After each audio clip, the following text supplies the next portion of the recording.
Hey y'all, it's MMA Cameron, and today I'm going to be reviewing episode 68 of Gegege no Kitarou. And for any of y'all that haven't seen the episode yet, just pause my video, open the episode in another tab, and watch the episode first, because I feel like this is an episode where y'all going to get the most impact if y'all go in without knowing what's going to happen. Like, hell, I might have even spoiled my review score, because whenever I say that, it's usually a spoiler of what I'm going to rate the episode, but I'm going to still save it for the end for any of y'all that haven't seen any of my Gegege no Kitarou reviews or any of my other videos in the past. Now, let me go on by discussing what it did well.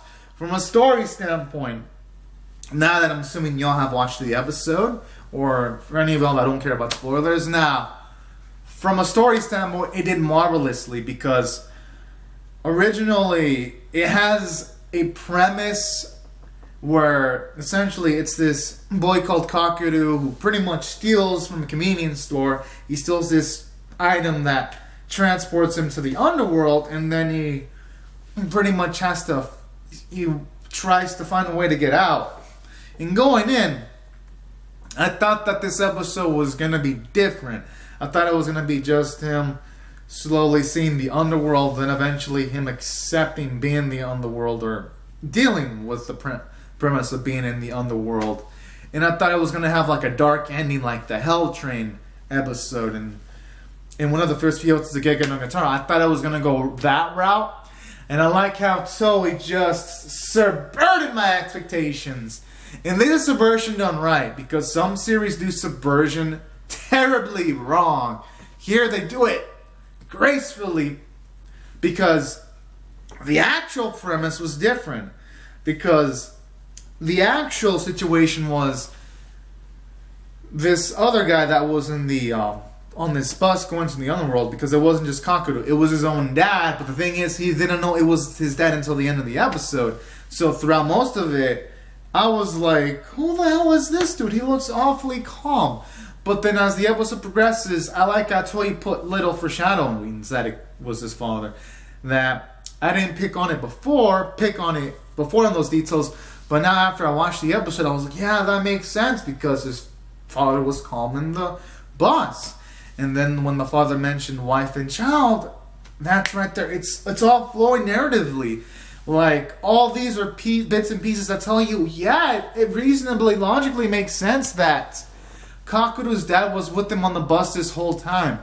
And that's what makes this episode narrative work, because when we actually find out the premise that it was Kakaru's dad that asked for him to be transported into the underworld for at least a day during Odon, so that his son can be like tested out, so that he wouldn't be in the underworld permanently someday. I love that premise, and that just really made me tear up. And from a narrative standpoint, every single sequence was engaging, because in the underworld there were unexpected things, like Kakaru's skin was falling out, then he was eating his own skin, and that was nasty the fuck out. I was like, damn, this is engaging.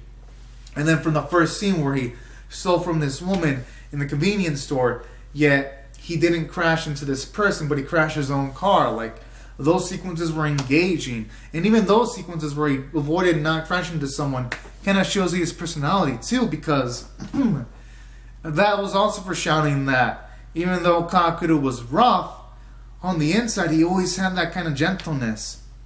And then that only made it gratifying, because when he gets to go back to the human world, I like how this episode ends off with him wanting to atone for his sins, so he actually turned himself into the police station. That's what really made this episode work. Like, it introduced the character, it gave you his flaws, and then afterwards he goes through an arc, and then it resolves his issues, because he becomes selfless at the end. And I like that, because for one, from a character standpoint, when Kitarou was introduced, he went from selfish towards at the end becoming selfless.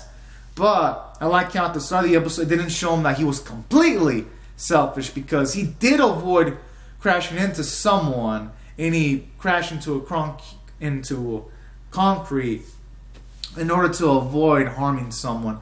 So already right there at the beginning, there were snippets that he could have been reformed, and I like that. And because on second thought, this is the type of episode that you could watch it a second time, and it will actually even be another engaging experience now that you know that what's actually going on, and that's what makes this episode really amazing. And then for Kakeru, it only made those moments like when he has a chance to go back into the actual world, but then he sees the spider cat creature attack his father. That at that time he didn't know it was his dad. He thought it was a random stranger. I like those sequences, like when he risks himself to lure this spider cat creature into the spikes, so that then this stranger that he later finds out is his dad can go into the actual human world. And then when he has the opportunity to go, and Kitarou's like, only one of you two can go, I like how he gives the ticket to the stranger, which again, it's his dad. And then when Kitarou's like, and I like how Kitarou uses it as a test, because originally he said, only one of you can go back to the human world. And then afterwards, when Kitarou's like, nah, Kakeru, you were gonna go to the human world, and because that stranger is actually your dad. That scene really, really made me tear up, and that was really beautiful right there.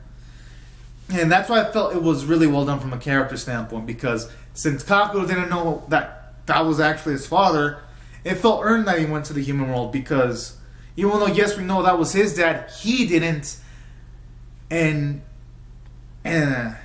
he pretty much risked everything to save a stranger from his perspective. And that's what really made the ending of this episode impactful, especially when he decides to atone for his sins and go to the police station. And that's why I felt they properly took a character arc and finished it in the span of a singular episode. So that's why I felt from a character standpoint it did phenomenally.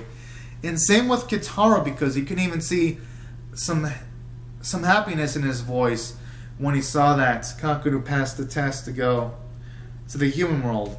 And that was really, really fucking cute, because you can see a bit of Kitarou's gentleness too.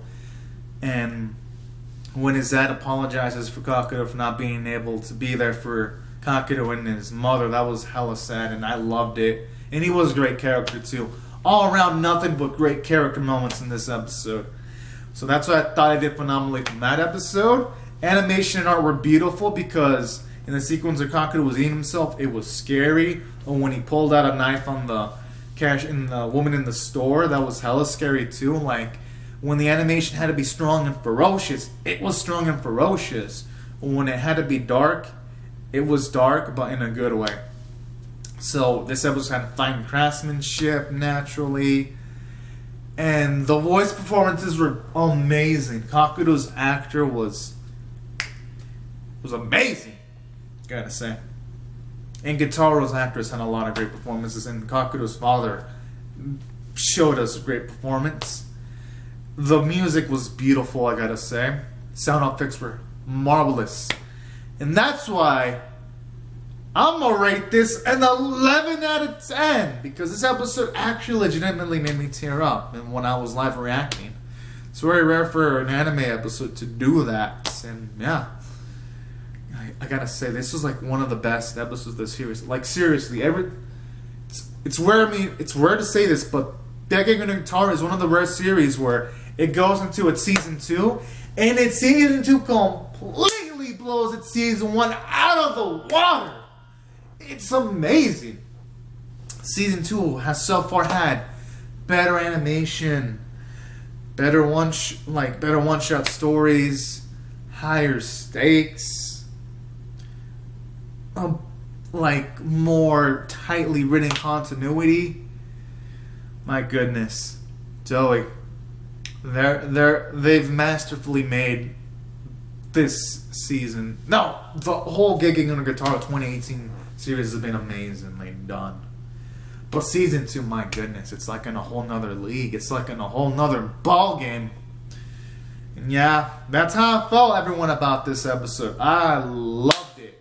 So anyways, y'all, be sure to comment down your thoughts in the comment section below how you felt about this episode. And or my reaction video. Wait, my review. Oh man, this episode, like, whew, it was that good that it's making me mix up the word reaction with review. That's how good it was. Rate the video, subscribe, have a great and safe day, y'all, and I'll see you guys later if you come back for more. Alright. Thank y'all. Have a great and safe day. Bye bye.